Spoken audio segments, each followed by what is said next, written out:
ist Millionenspiel. Mein Junge trägt ein Trikot und schläft in Fußballwäsche. Kosten Honig mal ebenso, ihn interessieren andere Hängepässe. Wir schauen es uns im Fernsehen an, wer finanziert die Übertragungsrechte? Egal, wir sind im Fieberwahn, es geht um höhere Mächte. Ein Spiel für Millionen, ein Millionenspiel. Wir wollen die Attraktion, wir sind ein Teil davon. Ein Spiel für Millionen, wo ist das nächste Ziel? Es wird uns nie zu viel. Ein Spiel für Millionen, ein Millionenspiel. Ich lese im Fußballmagazin, wo ist mein Geld geblieben? Ein neuer Stürmer wie Nitroglycerin, ist das nicht ein wenig übertrieben? Hurra, wir gehen ins Stadion, was für eine Atmosphäre. Die Kohle, die haben wir schon, wir finanzieren auch Millionäre. Ein Spiel für Millionen, ein Millionenspiel.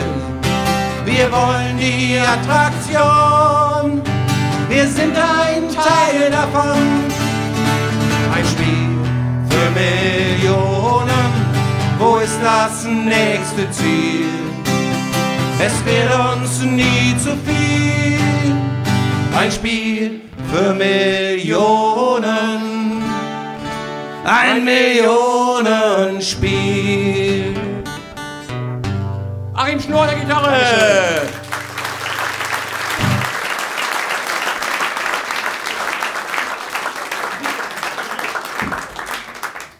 Ja, Sie fragen sich jetzt natürlich wahrscheinlich, wie kriege ich das Bild jetzt wieder aus dem Kopf?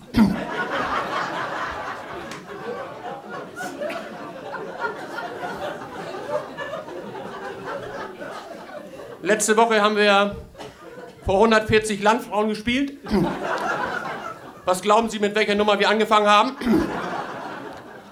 Nein, aber ich wollte den Damen im Saal eben auch mal so einen optischen Leckerbissen bieten. Ja, hallo? Weil ich mich genau mag. Na komm doch. Und den Männern so ein bisschen die Arbeit abnehmen, die kumpeln, und die Frauen schon mal so ein bisschen vorirodisieren. Ja. Und vor allen Dingen meinen männlichen Kollegen, den Kumpels mal zeigen, wie so ein gut durchtrainierter Körper mit 55 noch aussehen kann.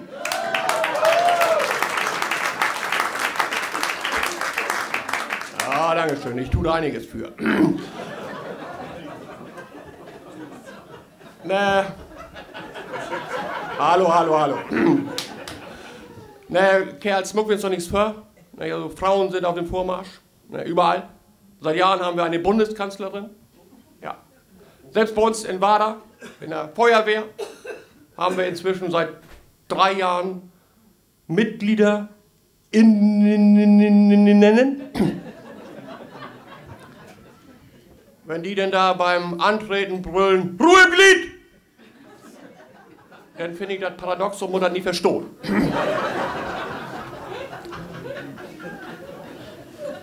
Aber anscheinend war die modernen Frauen nervös. Emol Nidobitowin. Es gibt ja nur noch einen einzigen Ort. Ein einziger Ort auf der ganzen großen, weiten Welt, wo wir Männer im Rudel, im Rudel unter uns sind. Mehr kommt da nicht. Und das ist ja die Dusche nach dem Fußballspiel. Ne? Und Claudia hat mich gefragt, Ralf, wie ist es denn nachher so unter der Dusche? Ich sage, Claudia, das habe ich jetzt gar nicht verstanden. Was wollen Sie von mir? Wollen Sie mich auf die leicht homoerotische Komponente des Fußballs ansprechen, dies gegenseitige Anfassen im Siegestaumel? Nee, Claudia hat mir dann vertellt, sie wollte wissen, ob wir reden. Und zwar über Frauen allgemein und über Claudia im Besonderen. Und ich sage, Claudia, also ehrlich gesagt, wir reden nicht, wir riechen. Und zwar nicht gut. Manche von uns, die duschen nur nach dem Spiel. Ne? Und wenn die dann 3 Monate verletzt sind, ne?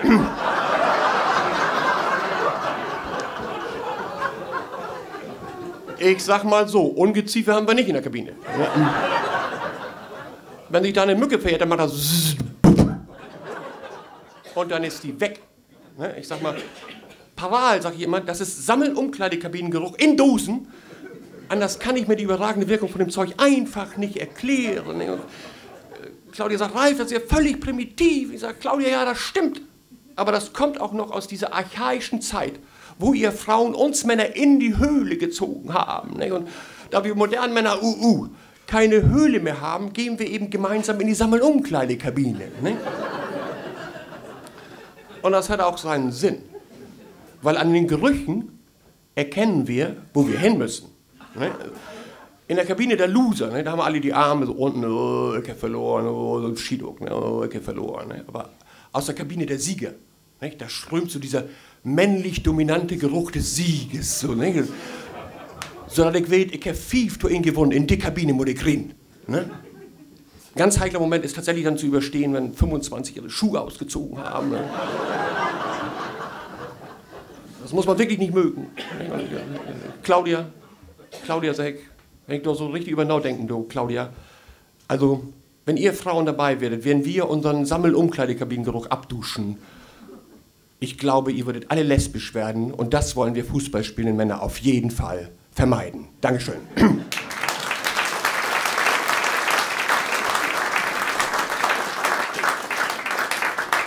Ja, schönen Dank. Das ist schon ein bisschen bitter, dass man irgendwie Gedichte schreibt und Liedtexte und sowas und dann kommt man so auf die Bühne und kriegt den meisten Applaus. Ne?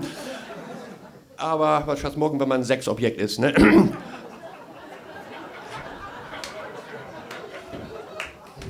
Hallo, hallo, hallo.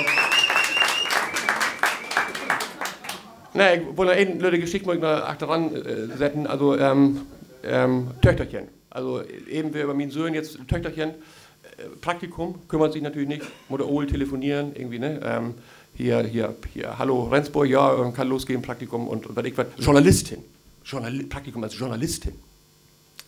Und Töchterchen fängt Praktikum an und ich habe, kein Witz, einen Wegloder, habe ich Texte verschickt über ein komplettes Football-Comedy-Programm und Pressemitteilung und unter anderem habe ich ein Foto mitgeschickt, wo ich so zu sehen bin.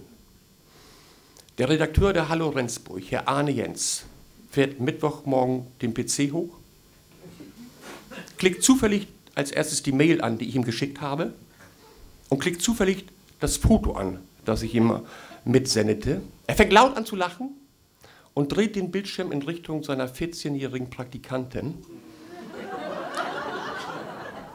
und sagt, wozu sich ältere Männer alles hergeben. Ich weiß, sagt die 14-jährige Praktikantin, das ist mein Vater. Der Redakteur der Hallo Rendsburg versucht dann noch die Situation zu retten und sagt, ja, auch irgendwann kommst du in das Alter, wo du dich nicht mehr deines Vaters schämst. Und die etwas zu kecke Praktikantin sagt, da warte ich schon lange drauf.